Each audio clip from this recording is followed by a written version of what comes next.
This video is sponsored by Classic Football Shirts, the best place to get your classic and vintage football shirts.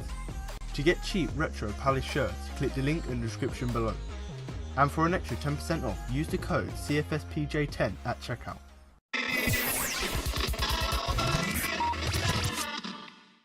Hello and welcome to the Crystal Palace podcast.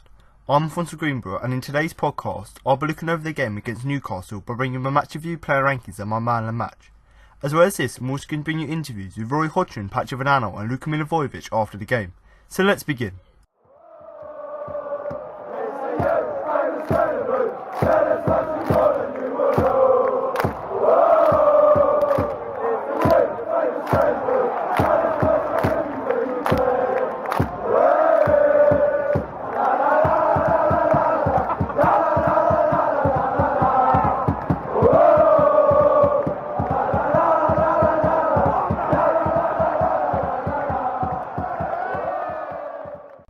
Luka Milivojevic's sixth goal of the season saw Palace claim a point against Newcastle United after coming from behind at Selhurst Park.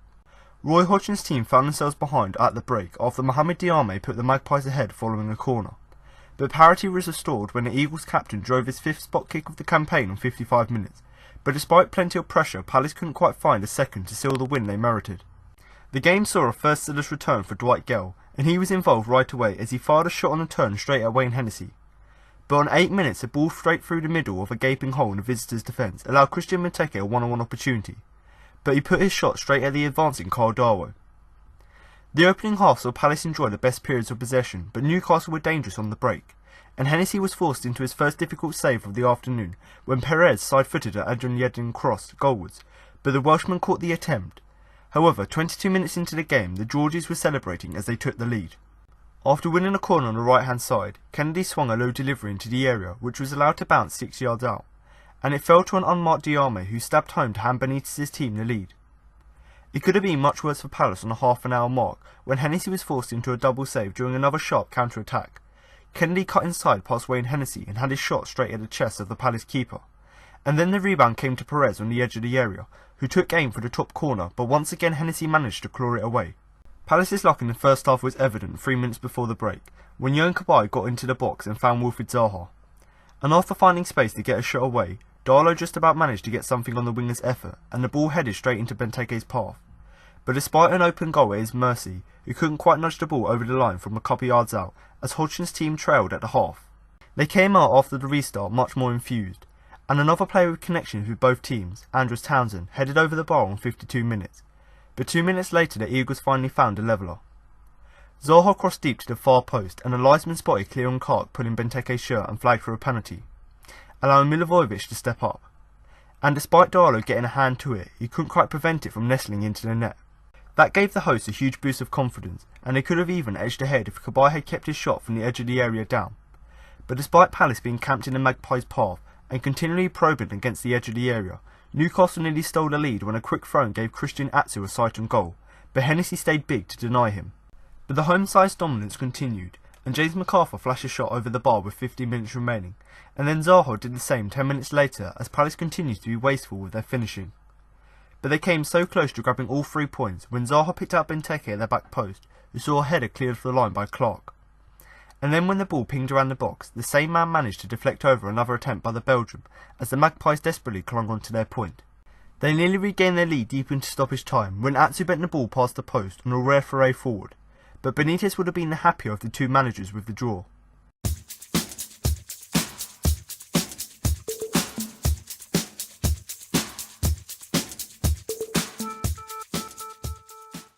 Now for some stats from the game. Possession: 54% Palace, 46 Newcastle. Shots: 20 for Palace and 12 for Newcastle. Shots on target: 6 for Palace and 8 for Newcastle. Corners: 5 for Palace and 6 for Newcastle. And fouls: 11 from Palace and 8 from Newcastle. Crystal Palace have just lost once in their last 10 Premier League home games. Luka Milivojevic is Crystal Palace's top scorer in the Premier League this season with 6 goals, and the Serb has netted 5 times in his last 10 appearances in the competition. Only Andy Johnson with 11 has scored more Premier League penalties for Crystal Palace than Milivojevic. Palace have conceded the opening goal of the game in 17 different Premier League matches this season, No team has conceded the first goal more often. Only Everton with 7 have had more penalties in the Premier League this season than Palace, and no side has conceded more penalties than Newcastle with 5.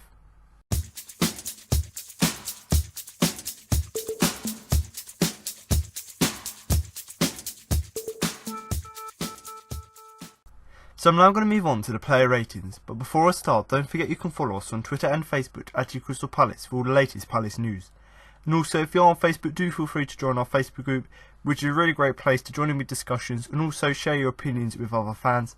And much like a forum, it's a great place to upload videos, photos and any news articles you found that you want to share with other Palace fans. Then of course do feel free to join the Facebook group, which gives you a great platform to do so.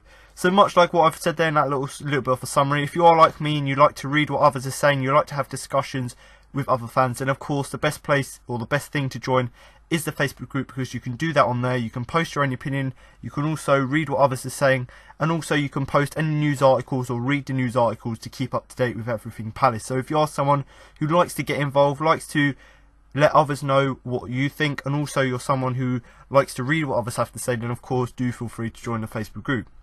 Now, another great place to share your opinion is in the YouTube comments. So if you're listening to a podcast on YouTube, then do feel free to drop a comment below the video with your player ratings, rating the players' performances from 1 to 10, with obviously 10 being the best. And even if you don't want to do your player ratings, and obviously if you're a Palace or Newcastle fan, then do feel free to drop your overall views of the game below in the YouTube comments. Now, the only reason I want you to do this is so that I can come back to the video and obviously not just look at the stats of the video and see how many views I've got, but also I can actually have a look and read what the listeners thought. So rather than me just having my opinion of the game, I can obviously go on and read the comment section and see what other fans are saying about the game, whether you're Palace or Newcastle fans, and compare that opinion to my own. And this also helps with any other people who come to the video, Newcastle, Palace fans. They may come to the video, they can listen to my opinion in the podcast, but they can also read the comment section and see and obviously read for themselves what other fans like to say. So much, for me, rather than me just going back to the video and seeing how many views I've got, I'd much rather come back to the video, see what you guys thought about the game with your comments, and obviously, have a little bit of a discussion with you in the comment section. So if you do want to share your opinion, then do of course leave a comment below the video now. So if you do want to follow any of these social media pages and join the Facebook group, then do check all links that will be in the description below. But I'm now going to move on to my player ratings, starting a goal for Wayne Hennessy, who I am going to give a 6. Some routine saves and catches for the big man. Left exposed for the goal. Not much action for him in the second half, but he wasn't at fault for anything. So Wayne Hennessy here, I've given him a 6, and much like his performances have been recently where they've been gradually getting better, actually this was here, once again, another decent game from him, and I personally think he does warrant a 6. Now, in terms of what he'd done in this game, there wasn't really much of note to say in terms of a fantastic world-class save, but there were quite a lot of routine saves, and there were 1 or 2 quite brilliant saves. So although some of these saves were routine and some of them were slightly better, there was nothing outstanding in the game, and that's why I've given him a 6. Now, obviously, Wayne Hennessy, he's a scapegoat. Quite a lot of people have been criticising him recently, but actually, ever since the Brighton game, where I personally criticised him quite a lot, after that game, he's actually started to pick up his performances, and in the last sort of few games, with the backline in him starting to get confidence as well, his performances seem to be improving. So in terms of this game here, main reason I've given him a 6 is because of the amount of routine saves he made, and one thing that's been improving in recent weeks is the fact that he's now going forth and commanding his box and making loads of catches and punches, and that's something I saw quite a lot in this game against Newcastle, was the fact that whenever Newcastle were playing long balls, Hennessy was there to make sure he could make the catches and actually make his height count, and that's something he hasn't been doing in the last sort of beginning of the season. But now, whether it's the new goalkeeping coach or whether it's just because of his overall play improving, he's now starting to make these claims from crosses, which is obviously great to see. Now, in terms of the goal, obviously we conceded a goal, poor defending from the corner in terms of Fossey Mensah losing his marker as well as Kelly. But for me, I don't think there's any blame on Hennessy for the goal. He's on the other side of the goal because that's where all of the players are bunched around, and obviously that's left the other side of the goal free, so no real fault for Hennessy on that. And to be honest, in the second half, yes, he made 2 or 3 decent saves to keep Palace in the game once we had obviously gone 1-1 and drew level. But after that, not really much action for him, but I don't think we can see that as a bad thing, because really, if you don't have anything to do, as long as you don't do anything bad and you just still do your job, that's great to see as well. But in terms of another thing that I personally saw from his game, and I've seen a few people comment this, is his distribution. Now, we all know Hennessy's got a really long kick, and most of his balls would go up to Christian Benteke, almost certainly 90% of the time to 99% of the time.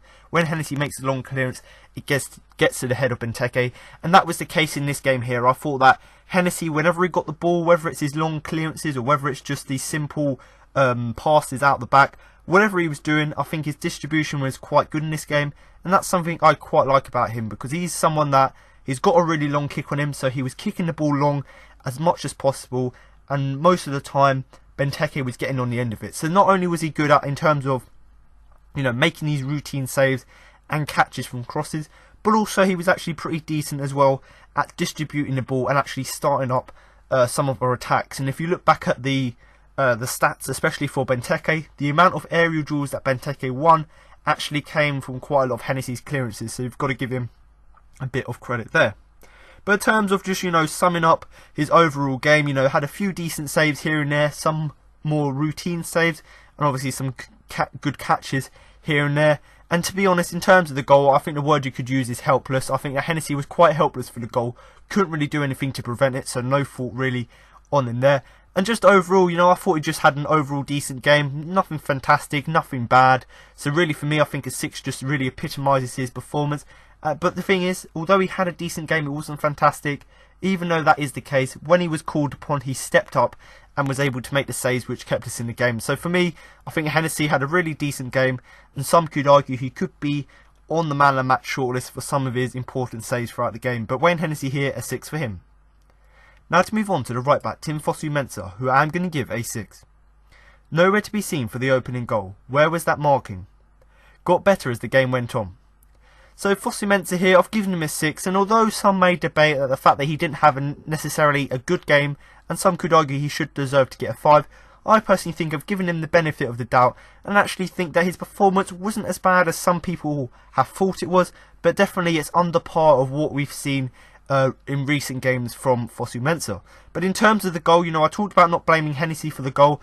I think we could put a lot of blame on Fosu-Mensah and Kelly for the goal, purely because there was no marking. You know, where was the marking? You know, Fosu-Mensah, rather than just staying on one person on the centres, or in the centre of the box, rather than doing that, we need to actually go, not necessarily zonal marking, but we need to make sure that all zones of the box are covered rather than just the centre. And obviously because of Fosu-Mensah and Kelly not marking properly, there was too many players in the centre of the box, so that meant that when the ball came in, Diame, he was free on that left hand side, no one on the left hand side of the penalty box, so it was made easy for him to slot home. Now, we can't take anything away from it because it was a good set piece. Obviously bad defending, but a good set piece, and obviously a good strike from Diame. But I'm sure that if we actually had a player there, instead of all of the players being bunched in the centre of the box, I'm sure someone like Fosu-Mensah, if he had just sort of pulled off from that centre of the box and just went to that left hand side, I'm sure having a little bit more cover or one man to beat would have made it harder for Newcastle to score from that. So in terms of blaming someone for the goal, I think Fosu-Mensah could take some of the blame. And for me, because of that, he obviously goes down a rating. So another reason why you could argue he gets a 5. But to be honest, much like quite a lot of the members in the team, I thought as the game went on, especially in the second half, he got better. And for me personally, the fact that how he picked himself up after conceding that early goal midway through the first half, the way that he picked himself up, for me, is the reason I've given him a 6. Because obviously, like I've said, he was one of the players at fault for the goal. But the fact that he was able to perform better in the second half is a great thing to see. But like I've said already, grew into the game as it progressed, much like quite a lot of the players in the side. But the main thing for me is the fact that he failed to track Diame for the goal. You know, I'm going to keep highlighting this point, especially for Kelly as well. But if Fosu-Mensah, rather than just staying central inside the box, instead what he should have been doing is actually looking for his markers, looking who he should be marking on. And if he had actually tracked Diame, maybe he would have still scored, but at least having that man there gives us a little bit more, you know, it gives Newcastle less options because we're closing them down in the box. So it would have been nicer to see him, you know, just be a bit more aware of his surroundings and actually make sure he marks a man. And to be honest, you know, I've said already I could give him a 5. But for me personally, because of his attacking threat, that obviously it wasn't great, his attacking threat, but the fact that he had that intent going forward, and although his crosses weren't fantastic, the fact that he's got that pace to do 1-2s and link up passing, and yes, his crossing isn't fantastic, but the fact that he's got that attacking threat, for me, that's why I've given him a 6, because he's showing he's got the effort there. He's looking like a real good threat going forward, but now we need to make sure that he can work on his defending in terms of tracking players, and when he does go forward, rather than just using his pace and nothing coming off the end of it, what he should try to do is actually use his pace effectively to get crosses into the box, because I'm sure that obviously both Ward and Fosu-Mensah aren't great crossers of the ball, but I'm sure that Fosu-Mensah in particular, if he can start crossing the ball into the area, he'll become an even better right back. Because for me, I think that in this game, yes, he wasn't fantastic, but when he did go forward, when he got better in the second half, I thought he was quite effective, but he was just missing that final product. You know, whenever he went forward, what he should have been doing is looking to get crosses in.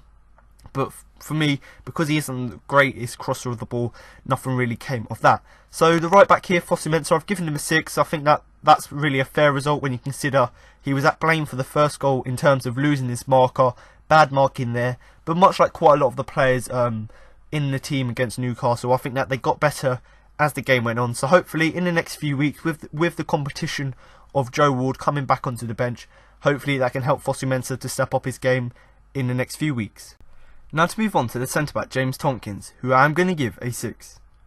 A little scruffy at times in the first period, which hasn't been like him in recent weeks. Solid second half.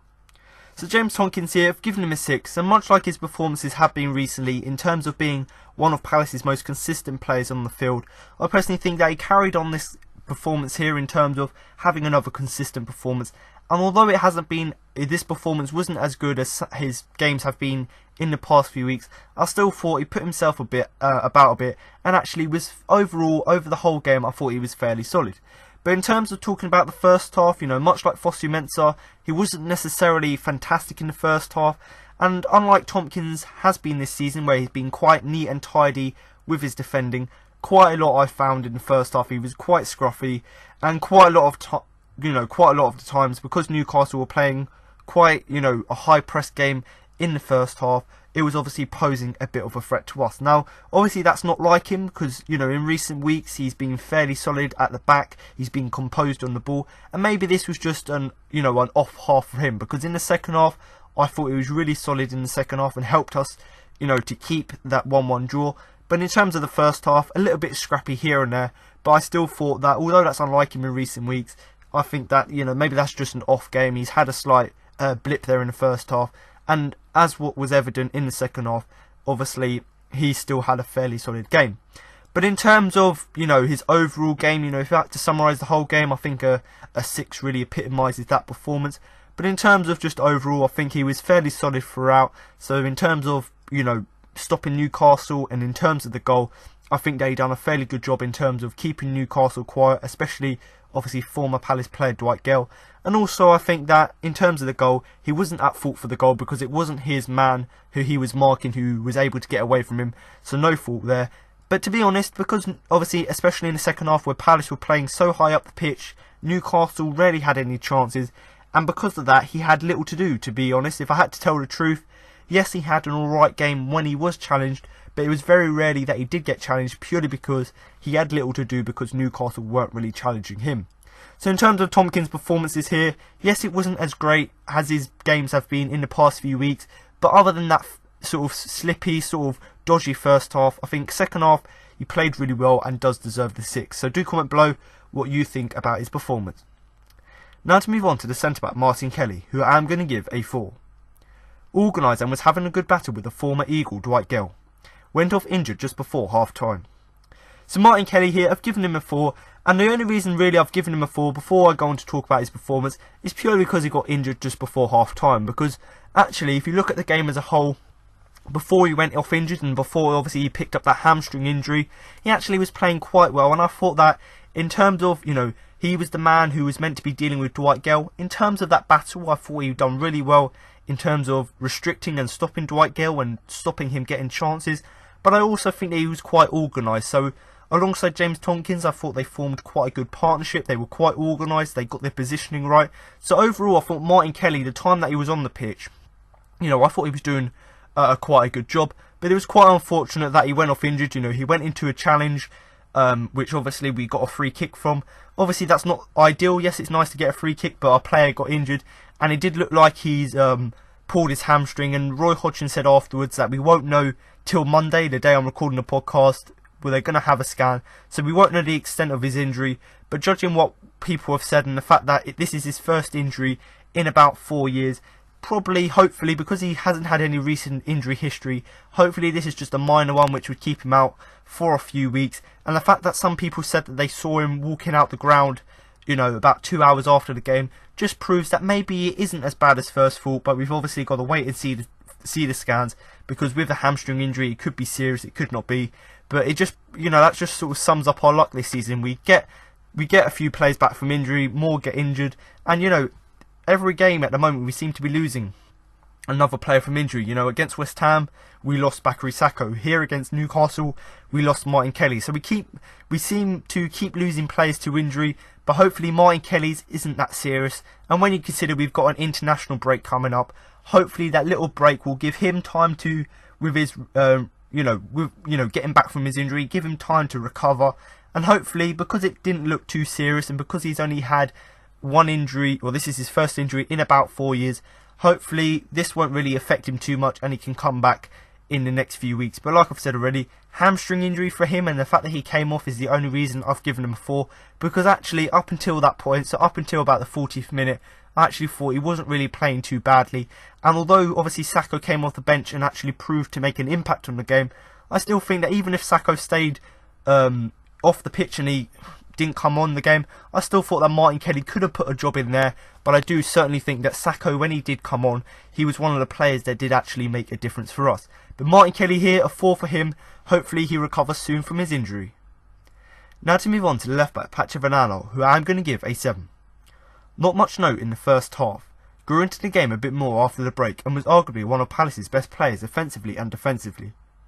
So Patrick Van Aanholt here, I've given him a 7, and this is one of the players who actually in recent weeks has come up for quite a lot of criticism in terms of not necessarily being as effective as he could be. And especially if you look at the beginning of the season, he was, you know, no word of a lie, he was quite terrible. And if it wasn't for his injury, I think that quite a lot of Palace fans would have been asking for him to be sold in January. But he's come in here with the injury, last few weeks because of the injury to Jeffrey Slubb, and actually he seems to have re-cemented his place as the left back, because he's putting in, for the last sort of few games now continuously, he's been putting in quite solid performances. And for me here, I've given him a 7, because I thought once again, building on that form he's built recently, he had another decent game here. Now in terms of quite a lot of the players, you know, I said that they didn't really have much of note in the first half, and this was the case here with Patrick Van Aanholt. I don't think he had no real sort of attacking or defensive contribution of note in the first half, so there's not really much to talk about there. But in the second half, much like most of the team, he grew into the game slowly, and actually after the break, after half-time, he was probably arguably one of Palace's best players, because not only offensively was he fantastic in terms of supporting the attacks and actually linking up with Andros or Wilf out wide and actually going on the overlap and giving us another option offensively, but also defensively, because although people criticise him for his defensive work, I actually thought in this game, in terms of keeping the game at 1-1, I thought he'd done an outstanding job defensively. Now, that's the thing that I've criticised him for quite a lot this season, in terms of, yes, he's fantastic offensively because he's got pace, he's got skill, he can cross the ball, but obviously he's been criticised because he can't get that balance right and actually sometimes neglects his defensive work. But actually in this game, he's obviously listened to my advice, and actually Roy Hodgson seems to have done something to him, where actually he's performing really well now, because he's not only getting the defensive work done right in terms of getting back, defending, and actually having just an overall good work rate, but also he's actually getting forward, and instead of just using his pace and running into nothing, he's now actually being quite effective with the 1-2s, which actually is great to see, because in the modern game you like to have your fullbacks overlapping, and if you've got someone with pace like Van Aanholt, like Jeffrey Slubb, like Papa Suarez, like Fossey Mensah on the other side, if you've got players like that with pace, you want them to take advantage of that in the attacks. And certainly for me, over the last sort of 3 or 4 games, I think that Patrick Van Aanholt has taken his chance to get back at the left back role, taken it with both arms, and actually arguably has been one of our best players in the last few games. Now for me, I think he fully deserves the 7, but if I really had to just sort of summarise and epitomise his performance overall, I think full of energy could be the phrase to use, because personally for me, when he was going forward, like I've said, he had that pace, he had that energy, and when he was going back defensively, once again using his pace to get in behind, defend, and just once again having that energy to make sure that no player offensively could get the better of him. And I thought that actually overall his balance between offensive and defensive work was really good in this game. So the left back here, Patrick Villano, another good game from him, and arguably one of Palace's best players in the game, and fully deserves the 7. Now to move on to the midfielder and captain Luka Milivojevic, who I'm going to give a 6. Quiet game for the Serb in the first half, but he got the Eagles back on level terms from the penalty spot early in the second. So Luka Milivojevic here, I've given him a 6, and unlike his performances have been recently where he's been absolutely bossing it and winning that midfield battle, which is something I always like to discuss when you win or you lose a game, in terms of winning or losing that midfield battle. In terms of this game here, unlike recent weeks where he's been playing absolutely fantastic, he had a sort of much more quieter game here, but understandably, sometimes when you play so well and when you've played midweek, sometimes your performances the next game can take an impact. And obviously here, because he had a slightly lesser performance, not a bad performance, but a lesser performance than his has been recently, I can obviously understand him having quite a quiet game. But in terms of like the recurring theme with quite a lot of the players, I thought that in the first half he was especially quiet, and that was the case for most of the team. We went 1-0 behind, we weren't really playing well as a team, we weren't really attacking well, and obviously were quite sloppy to give away that goal. So really the whole team performance in the first half weren't great, and obviously Luka, much like quite a lot of the players in the team, had quite quiet first halves. But in the second half, he obviously scored that early penalty. Yes, it wasn't the greatest penalty, but the fact that he had enough power on it to get it past Darlow was a great thing, because normally, if you look at Benteke's one, yes, Benteke done a similar thing, but because he hit it with no power, it was made easy for Edison, or I can't believe who is, maybe it was Boric in goal, or, Benteke took that penalty, and I think it was, maybe it was him, but I think it was Begovic actually, but, Benteke just literally rolled it into the corner, whereas Milivojevic here, yes, he did try and put it bottom corner, and the fact that Darlow did get a hand to it, but because of how much pace and how much power obviously Luka put into the shot, it just made sure that it went into the back of the net. So in terms of that penalty, yes, it isn't the greatest penalty he's taken for Palace, but once again, like I said already, the fact that he could get that power on it and that pace to make sure that the keeper can't save it, even if he does get a hand to it, was obviously great to see, because it's, in terms of his first half performance, it wasn't great, and that was sort of the theme of the whole team. But in the second half, as soon as he got us back level in terms of getting that penalty quite early on, I thought that his performance improved drastically. Now, like I've said already, he didn't have a fantastic game, and that's why I've given him a 6. But the fact that he scored that penalty seemed to up his game and sort of, helped him to up his performance enough to help us get through the game. But to be honest, other than scoring that penalty and a few challenges here and there, I don't actually think he done much else in the game. So unlike in recent games where he's had a massive influence, there was nothing really much of note here.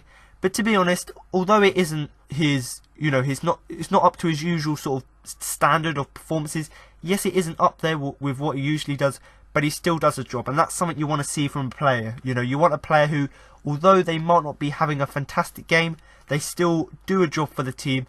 And as the captain, I thought he'd done a really good job in not only commanding the side, but also making sure that players around him knew what they had to do and made sure that everyone could stick together.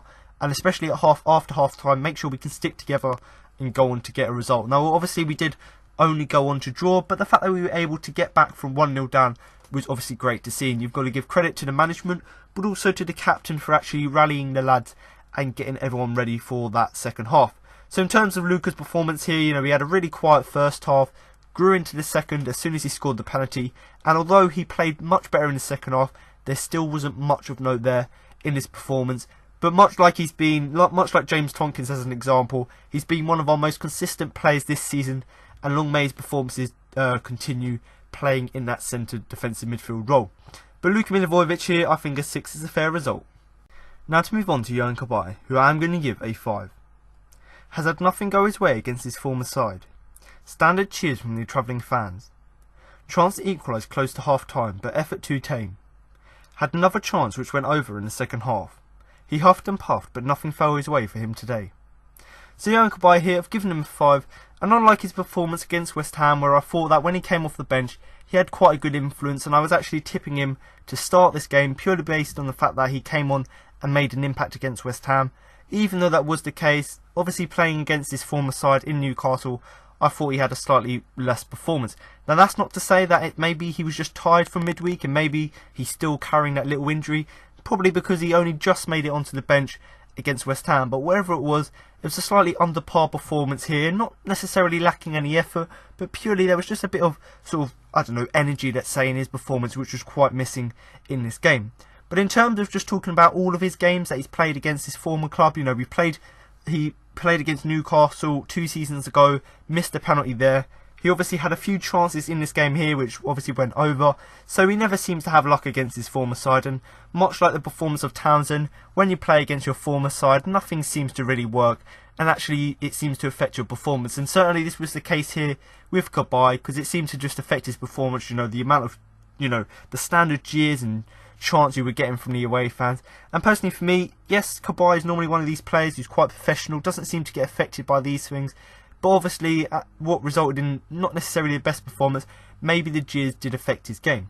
But in terms of them few chances he did have in the game, you know, there was one to equalise just before half time, but he didn't put enough power on his effort. You know, nice skill from Zaha Benteke to get the ball to Cabaye, and obviously Cabaye, rather than just blasting it into the net or blasting it away from the goalkeeper, he decided to just sort of pass it at him, so that was quite a tame effort. And there was another great chance in the second half, but that went just over the bar. So he did have chances in the game, which is great to see. He just didn't necessarily take them in the best way. Now, in terms of, you know, his performance overall, yes, it wasn't the best performance, and I've given him a 5. But the thing that I like about his performance, and some people like MacArthur as well, is even though they don't necessarily have the best game, they still huff, they still puff, they still put in a bit of effort into the game, and that's personally what I like to see from players. You know, I don't just want to see a player have a bad game and it's just because they're out of form. I like them to have a bad game, but if they do that, it's purely the fact that it's not their day and they're just a bit out of form, you know, it's just not their day. So that was something from Cabaye here. Yes, he didn't have the best game, but it wasn't as a result of him not putting effort into the game, and that's something most of the time you can rely on with Cabaye. Yes, he may not be the best and he may not be as good as he used to be, but he still puts effort into his performance. But to be honest, in terms of his overall performance and what he was trying to do in the game, he was always looking to get on the ball, so he was always looking to be that creator in the side. But personally for me, our formation wasn't quite working, and with him playing in the 2 in midfield alongside Milivojevic didn't really work well. But as soon as MacArthur moved in behind Benteke, Zaha back out wide, and Cabaye dropped further deeper, I think that seemed to improve his game drastically. But like I've said, he looked to get on the ball, but when he did get on the ball, he was lacking that final touch, which obviously wasn't there. And to be honest, like I've said already, there was quite a few good chances that he could have scored from, one of them being too tamely hit and the other one going just over. So really, he had some great chances to score against his former club, but most of them were squandered. So really for me, I think that Cabaye does really deserve the 5, like I said already, not because of necessarily him lacking effort, purely because it wasn't really his game and he weren't really having that much influence on the game. But do comment below with your thoughts about Cabaye's performance, and whether you do think, like he was in the first half, his best position is a more forward role, or whether you think actually a more central defensive role could be better from him because he'll be able to create from deep. So do comment below with your views on that and whether you do think he deserves a 5. Now to move on to James MacArthur, who I am going to give a 6. So quiet from the Scot. No influence in the opening 45, but much better in the second half, with a lot more energy and nearly scored with a scorpion kick in the 6-yard box. Denied from close range a certain goal after Benteke's header downwards. So James MacArthur here, I've given him a 6, and actually there is quite a lot to talk about his performance, because there was a complete juxtaposition in terms of his first half and his second half performance. You know, the first half, much like quite a lot of players in the team, it was a very quiet first half, didn't really have any influence, and personally for me that's because he was playing out wide. But the complete opposite of that, the polar opposite of that in the second half, because he was much better in that sort of second half period, and arguably because of how good that second half performance was, he was of course nominated and won some of the various Man of the Matches awards. So really for me, even though he had a really quiet first half, his second half was so much better that obviously he got rewarded with that Man of the Match award. But in terms of the first half, like I've said already, a subdued first half I suppose you could call it. But much like quite a lot of the players in the side, you know, your Fosu Mensahs, your Tompkins, I personally think that quite a lot of the team had a sort of lacklustre first half, but improved quite a lot in the second half. And whether that's because of the team talk or whether that's just sort of regrouping at half time, whatever it was, it seemed to work. And especially for MacArthur, you could actually drastically see the improvement. But in terms of his second half performance, you know, not really much to talk about. in the first half, purely because he was playing out of position on the left, wasn't really working for us, and obviously we were getting overrun in midfield. But in the second half, I thought he showed a lot more energy, and obviously almost scored with a scorpion kick, which was always great to see. We know that McCarthy always has a skill or a little bit of something we don't expect from him that he can pull out of the hat, and I never expected him to try and attempt a scorpion kick, but he obviously tried one and he went wide. But the fact that he was moved down the middle, which meant that we weren't overrunning the midfield, that obviously helped the whole team performance in terms of not being outnumbered in the midfield, and actually in terms of winning that midfield battle and having possession. But also it meant that we could move Wolf out wide, who can obviously create more chances, and it meant that we would not be overrunning in midfield, and we could take a more demanding, sort of controlling look on the game. And I thought that MacArthur playing in behind Benteke was a much better option than playing Zaha up there, purely because MacArthur could drift back into midfield and actually defend well and actually command the Newcastle midfield, which he done really well because we weren't getting overrun. And it meant that when we were going forward, because we know how much energy and how much the shooting ability of MacArthur, with him playing further forward, it not only meant that we had a little bit more energy going forward and a little bit more I wouldn't say creativity, because Zaha's got creativity, but it gave us a slightly better option rather than just playing with an unorthodox front two in terms of a winger and a striker. Play with someone in behind Benteke who can not only pass but can also score chances himself and move the creator out wide. That seemed to affect and improve the performance overall. So in terms of that, I thought that the fact that he had so much more energy was a real positive for me. But in terms of one great chance he had, I'll talk about it later on with Benteke's chance. But like I said, Wolf moved out wide. He was the creator. Great ball into the box. Benteke's headed it down. Darlow's made a save. And there was a little bit of a scramble in the box. And I think that, MacArthur was just going to have a shot. And from close range, he was also denied again. So showing that actually, because instead of him playing out wide, if he plays in behind the striker, not only can he create chances for Benteke, but also Benteke can supply chances for him, and it was quite unlucky that MacArthur didn't score from that one. So really for me, in this first half he was sort of anonymous, but in the second half he was obviously arguably one of our best players, and for me he does actually deserve to be one of the nominations for the Man of the Match award. But to be honest, just to sort of summarise his overall performance, if I had to rate his first half, I'd probably give him a 5 or even arguably a 4. But after that sort of hugely subdued first half, he put that behind him, and actually he grew into the game as it went on, went close on a couple of occasions, in terms of having shots and chances he created for other teammates. So really for me, a complete juxtaposition in terms of a first half and a second half performance, but a great performance once again from the Scot. And hopefully, if he can continue to not play out wide, if he can continue to play in that more central role, I can see him growing more there and helping the team more going forward, purely because, as we saw in the second half, in comparison to the first half, when he plays in that position, he improves drastically. So hopefully, in the next few weeks, we play Zaha out wide, MacArthur in behind the striker, because personally for me, I thought it worked really well. So do comment below with your thoughts of MacArthur and whether you do think his best position is to play in behind or to play out wide. But personally for me, when he plays in behind the striker, much like what he showed in the second half, he can have a lot more influence. Now to move on to the winger Wilfried Zaha, who I am going to give a 6. Bright at times, nearly grabbed an equaliser, but his goal-bound shot was blocked from 10 yards.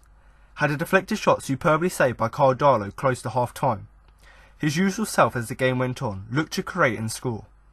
So Wilfried Zaha here, I've given him a 6, and actually, unlike his performances have been recently, where actually he's been marked out of the game, and actually wasn't really able to have an influence on the game, although this game wasn't great in terms of him creating chances, it was significantly better than his games recently.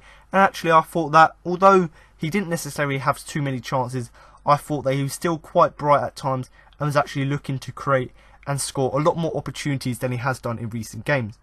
But in terms of the chances he had in this game, which were really quite impressive, is there was one, midway through the first half, obviously we were 1-0 down, a great chance to grab an equaliser, but his shot from about 10 yards out got blocked, so great defending here from Newcastle. But the fact that we were creating chances was great, and as the game went on, we had so many more chances than Newcastle. We basically were dominating them in the second half, but we didn't take them chances. And just to think that if we had taken one chance, i.e. this one for example, if we had just taken one of these sort of 10 chances we had, maybe we would have gone on to win the game.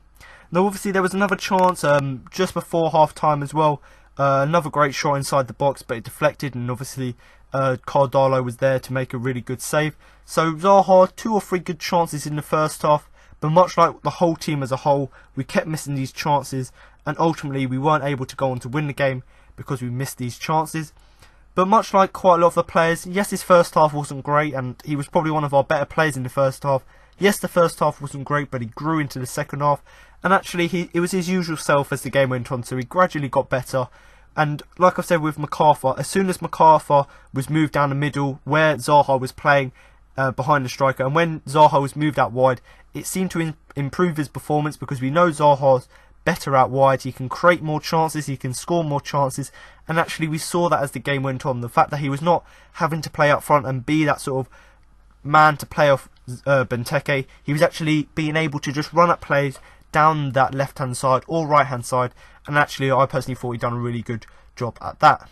But to be honest, like many of the Palace players in the side, I thought that he was, one of these players who grew into the game as it went on.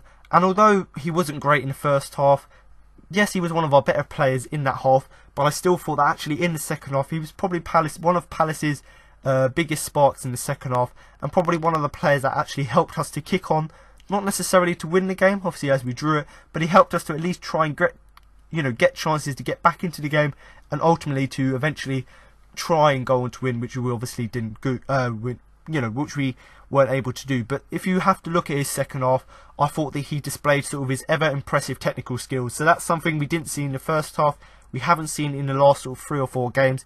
But in this game here, in the second half, I thought he'd done a really good job in terms of showing these technical qualities.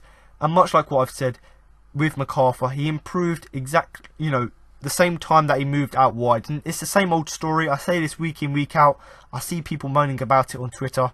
Yes, it's true that Wilf can do a job up front, but personally for me, Roy needs to become less stubborn and actually play Zaha out wide, because as displayed in this game and so many games this season, when you play Zaha out wide, he can get on the ball, run at defenders, get the ball in the box, and actually he's much more effective there in terms of creating and supplying, as opposed to everyone having to supply him when he's playing alongside Benteke up front. And much like what I've said with MacArthur, I'd much rather have MacArthur in behind Benteke, purely because MacArthur can score goals from the edge of the area, but also because MacArthur is really great at actually linking up the midfield and the attack, and also the fact that he can actually drift back and defend. Because of that, because of how well they work together, I think that Benteke and MacArthur, or MacArthur just behind, will be a better partnership, and that will allow Zaha to move out wide and actually continue to play well. Because as we've seen this season, as soon as he plays out wide, he seems to improve drastically. So hopefully Roy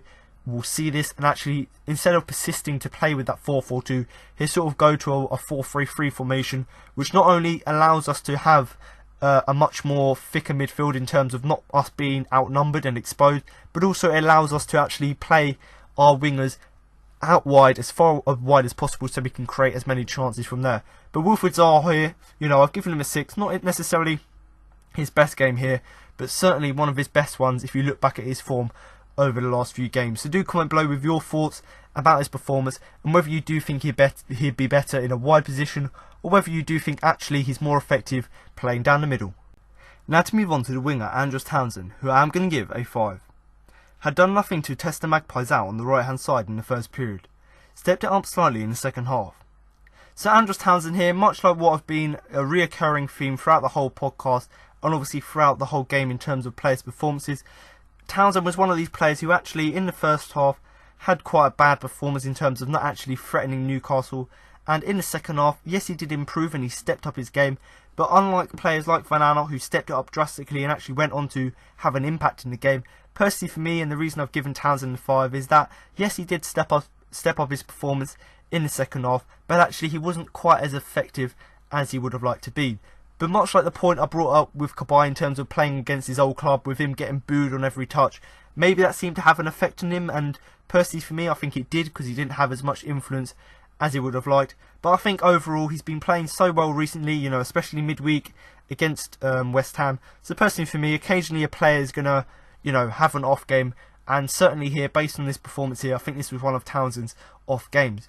But much like what I described, I talked about in last, the midweek podcast, reviewing the West Ham game, is the fact that Townsend, in his last 6 games, he was involved in 5 goals. So coming into this game, he was bang on form.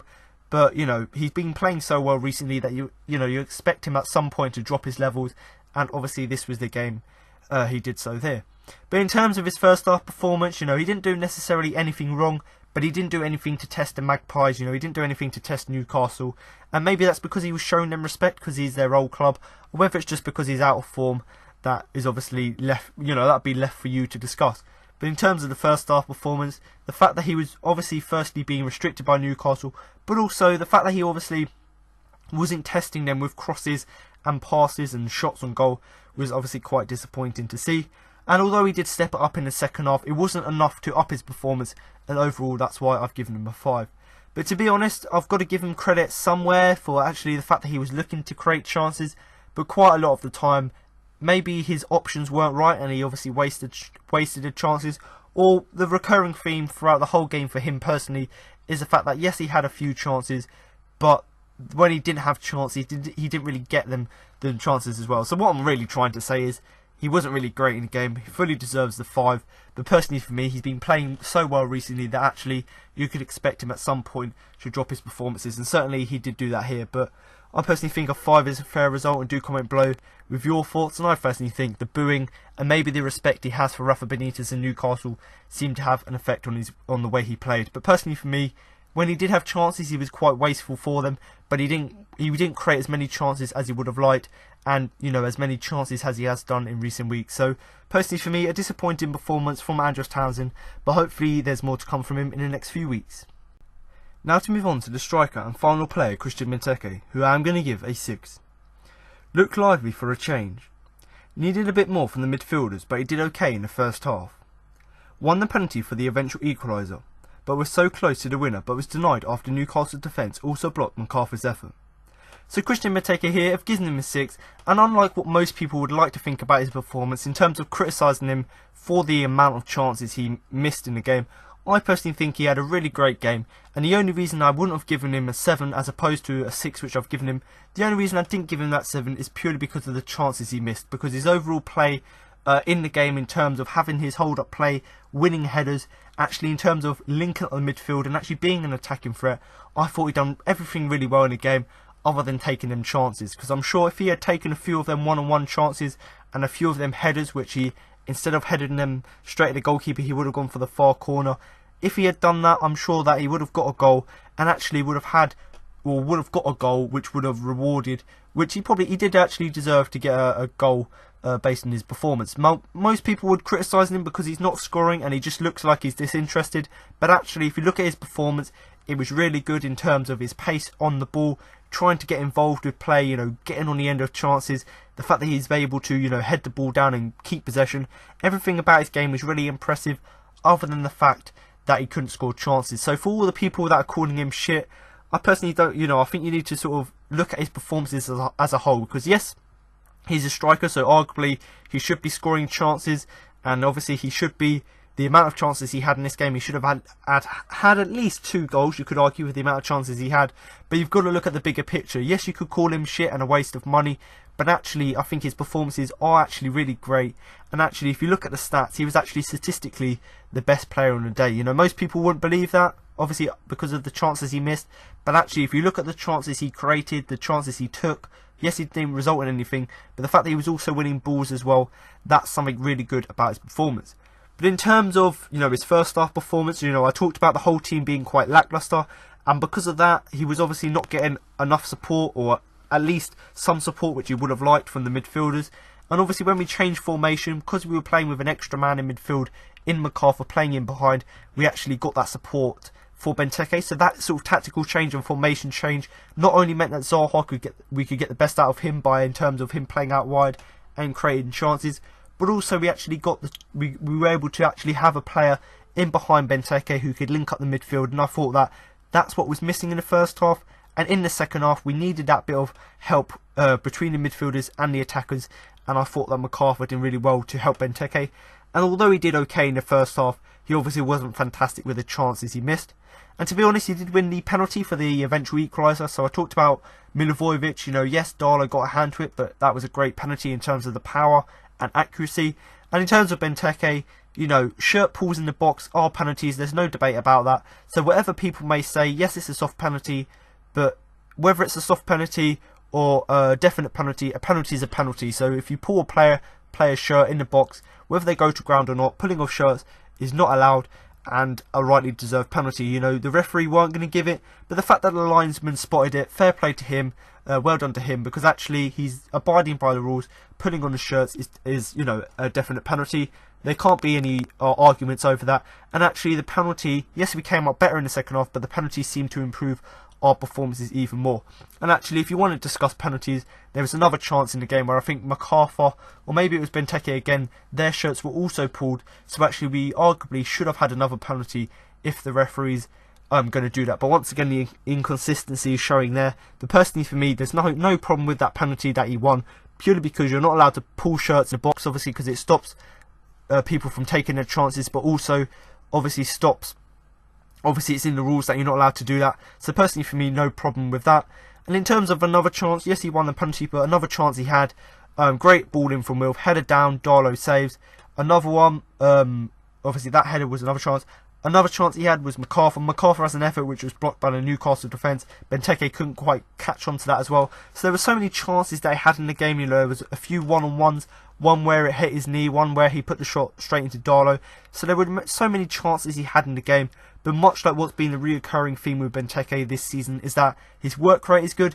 It's just that his finishing needs really to, needs to be fixed up. But in terms of his overall performance, and the main reason I've given him a 6, I thought that he was a threat throughout, which is a great thing to see. And although people criticised him for not scoring and for missing the chances, I actually thought his overall game was really good. And once again, fairly won Palace the penalty. And obviously this season, he's lacked that cutting edge though, but that's been the case throughout the whole season. So obviously in this game, he lacked that cutting edge to, you know, either dink it over the keeper or find the far corner. But he still had that threat in the game, which is the most important thing to highlight, because most people will look at it and go, he didn't score, didn't have a good performance.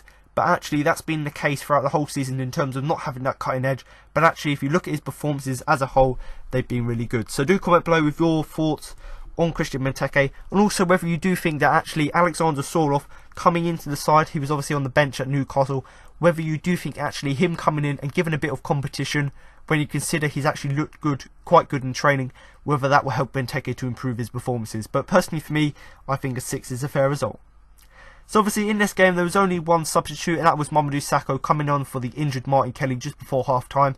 Personally for me, I thought that Sakho was fairly solid, and it looks like because of the injury to Kelly, he'll be straight in the team for next weekend's game against Everton. And personally for me, based on how good and how solid his performance was against Newcastle, I don't see any problem with him coming into the side against Everton, because although Martin Kelly's done a great job in terms of being on the ball and in terms of helping us to push up the field and actually put pressure on the opposition, I do think that Mamadou Sakho is better. So for me personally, if I had to rate his performance, I'd give him a 6, because he wasn't necessarily fantastic and didn't necessarily have as much influence on the game, purely because he wasn't on the pitch from the start. But I still do think when he came on, you know, that end of the first half and in terms of the second half, helping us to push on and get that equaliser, and obviously help us to try and get on to get the goal, which we obviously didn't to win the game. But the fact that he was able to come on, give that presence and actually show composure on the ball and try and create chances was also great to see. But much like he always is, he's always solid, and I personally do think a 6 is a fair sort of summary of his performance.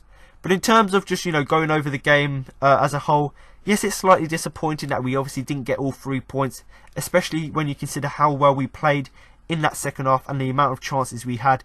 But we must remember to respect the point. Yes, it's not ideal that we've dropped 2 points in terms of how good our performance has been and the amount of chances we've had. But I'd much rather just get the point and actually just start picking up points on the board, as opposed to trying to go all out attack towards the end of the game and try and win the game. But overall, yes, we were the better side, but if we had taken our chances rather than missing them, there's no doubt that we would have won the game, purely because we were the much better side on the day. But to be honest, if you look at the way Newcastle set up, obviously Newcastle haven't been doing fantastic recently. That, you know, much like us, they've been picking up the odd draw here and there. I was really surprised in terms of how they approached the game. I thought they'd done really well in terms of their game plan, you know, being on the front foot, trying to be quite attacking, and they deservedly got their goal. I personally think that the new signing Kennedy was really influential for them. You know, they were quite happy to, you know, put loads of players in the box, and obviously that resulted in them getting the corner purely because they had so many attacking threats in the box from the corner that eventually some of it was going to come off. And to be honest, you know, I thought that actually it was quite surprising that Kennedy came off in the first half purely because of how well he was playing in the first half. I thought he would have stayed on, so it was actually quite surprising that he came off as early as he did. But because of that, because Kennedy, one of the most influential players for Newcastle, came off, that allowed Palace, because obviously Newcastle lost a bit of quality, that allowed Palace obviously to get back into the game. And actually he was one of the only players really in the first half that caused us problems. So by him going off the field, it sort of meant that we just nullified Newcastle's attacks, and actually we were quite dominant from there on in. But to be honest, in the second half, because Newcastle were struggling to cause us problems, they didn't really commit you know, players forward. But actually Palace, yes, they caught us out a few times, but actually as soon as Kennedy went off, they seemed to lose that attacking impulse.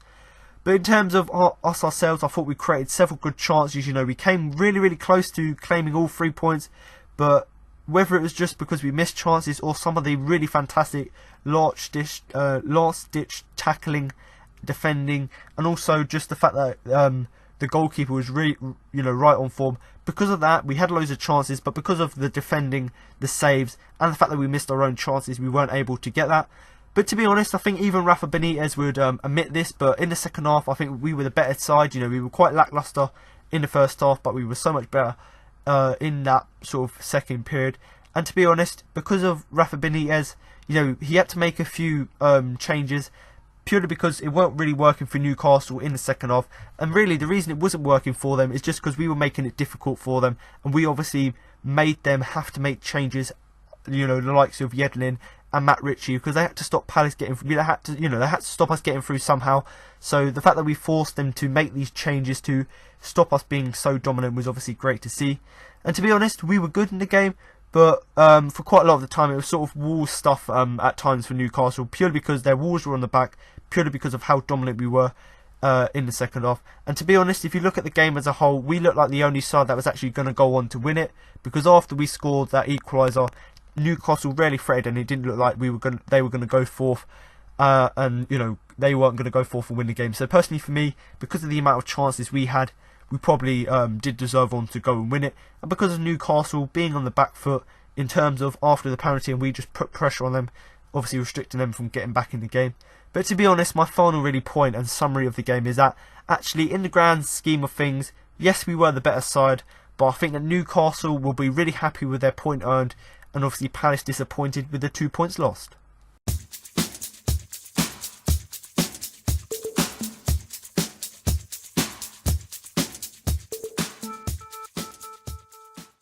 So now to move on to my Man of the Match award.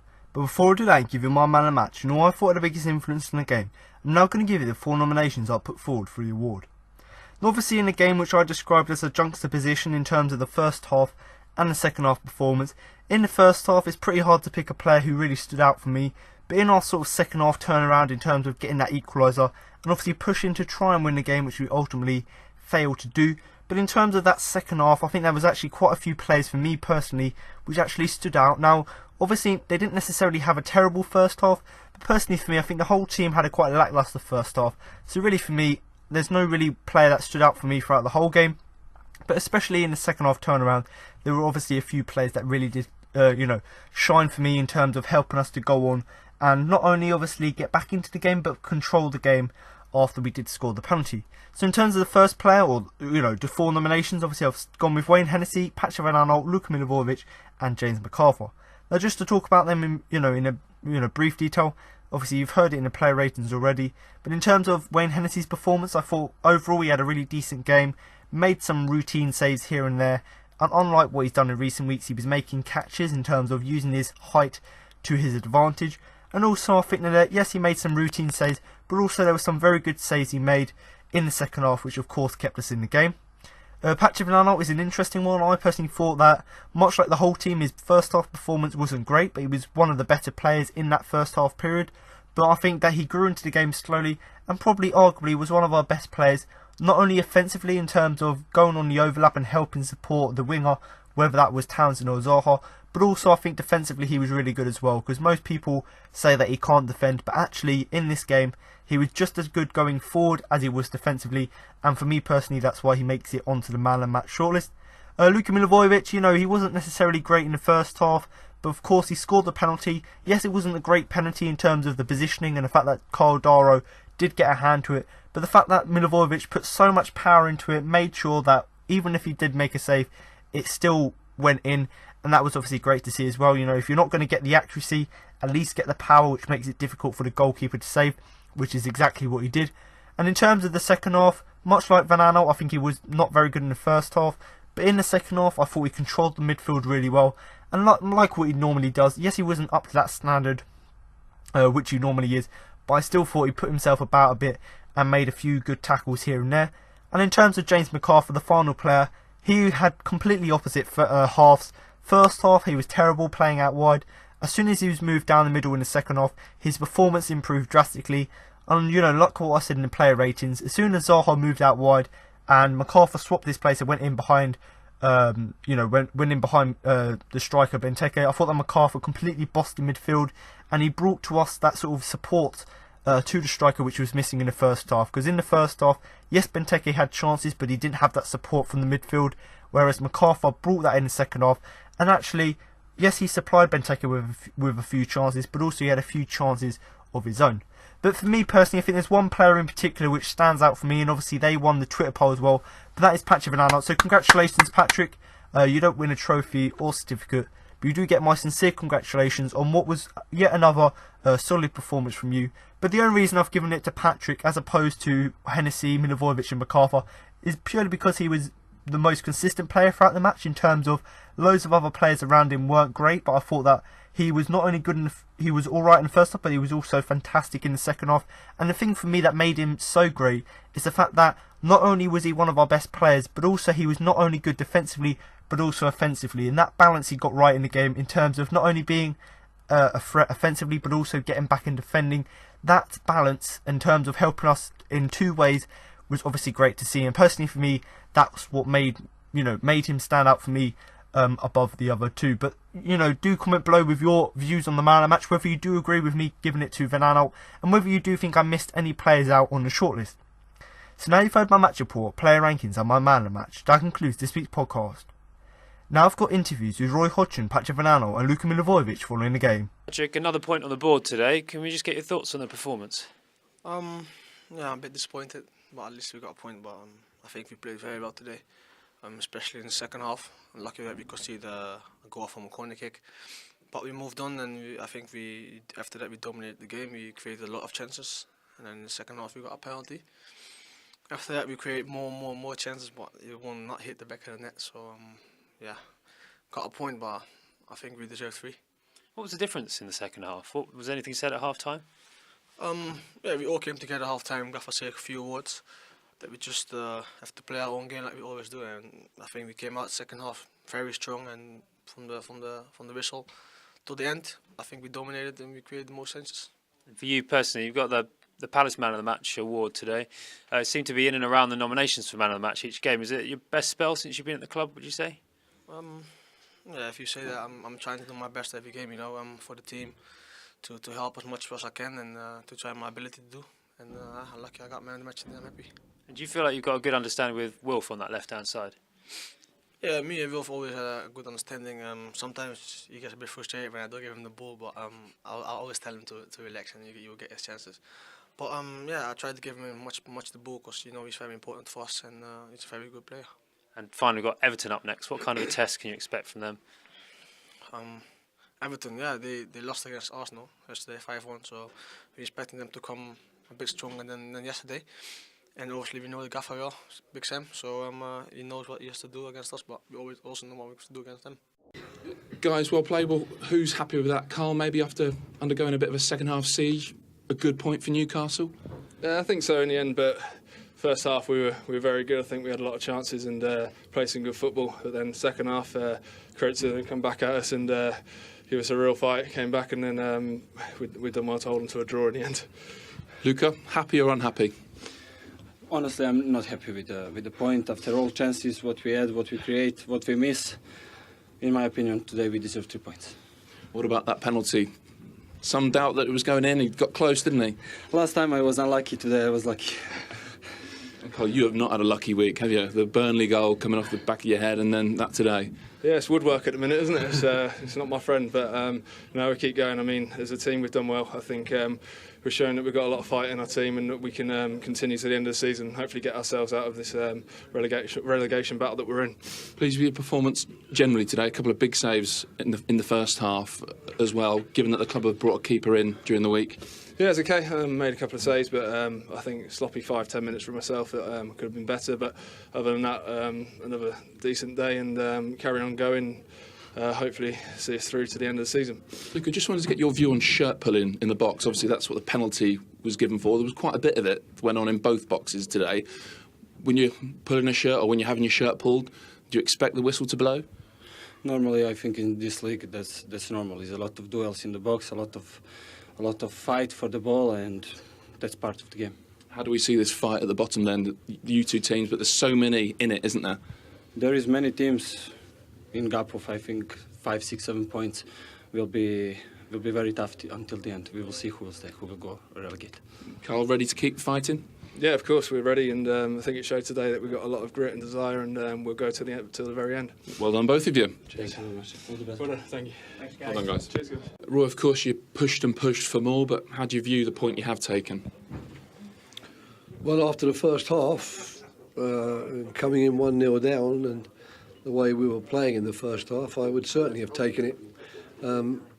After watching the second half and watching us, dominate the game as we did and create even more chances in the second half and really take the game to Newcastle for the whole of the 45 minutes, I feel I'm a little bit unlucky, or the team's a little bit unlucky not to have got all 3 points in the end, because I think certainly the second half performance merited that. But it's so hard when you go a goal to nil down in this league. You're always worried that you're not going to get back into the game and you're going to concede more goals on the counter-attack, and certainly I'm glad that we didn't do that. Do you feel a little bit like you're trapped in a cycle of conceding these early goals, going behind, and, to be fair to your credit, forcing your way back? Yeah, it's been the if you like, the sort of trademark of our season. It's not a trademark that we want to have. We want to come out from the start of the game like we played the second half and play the whole 90 minutes that way. But I don't know whether it's the tension or whatever it is that sometimes puts the brakes on performances. I thought the fact that we changed the style, or not the style, but the system a little bit in the second half maybe helped us come to terms better with the way Newcastle were playing. They controlled us or made life very difficult for us with their defensive organisation against ours in the first half. I thought the second half we asked them a lot more questions. But it's one of those things, as I say, it's a point that doesn't help either of us enormously. Both they and we would have liked to have won the game. But we've got to just keep going and make certain that when we can't win, we draw. What do you make of the penalty you were awarded? There's clearly a shirt pull, but they're not always given, I guess. No. To be fair, I've just been told there was an even clearer example near the end. So I think that over the whole 90-odd minutes of the game, we certainly deserve to get a goal, whether it comes from a penalty or something else. And to be fair, you can overanalyse these situations, and I haven't had the benefit of seeing all the replays and seeing all the slow motion aspects of it, but it'll have to be sufficient for me that the referee did see it as a clear penalty and gave it to us, and I'm just happy we could score it this time. Generally, what's your view of shirt pulling? Because there was more towards the end. You were given your penalty for shirt pulling. Is it something you expect a penalty for? Well, it's in the rules of the game, isn't it? The rules of the game prevent people from pulling shirts to stop them getting to the ball, both inside the penalty area and outside the penalty area. And certainly you don't see many shirt pulls outside the penalty area that are not given as a free kick. So there is a difference between what happens in the penalty area and what happens outside, although the rules stay the same.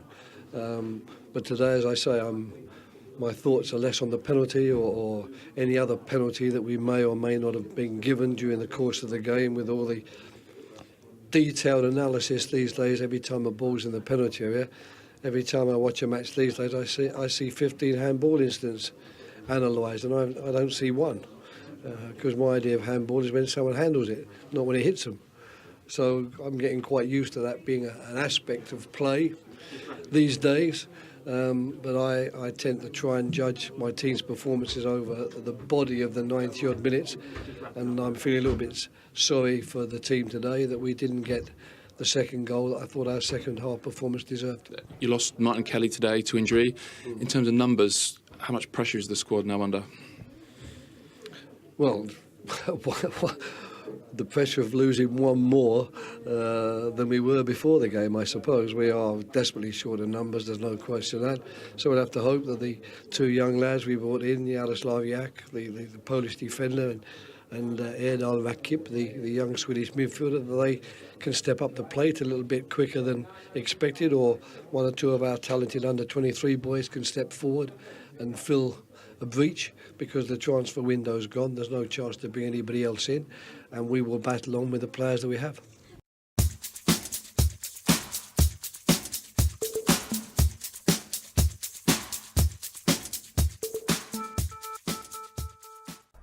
So there you have it. Now you've heard what Roy Hodgson, Patrick Villano and Luka Milivojevic had to say after the game. That concludes this week's podcast for the game against Newcastle. But make sure to comment next week for my post-match review of the game against Everton. So thanks for listening, and remember to up the Palace.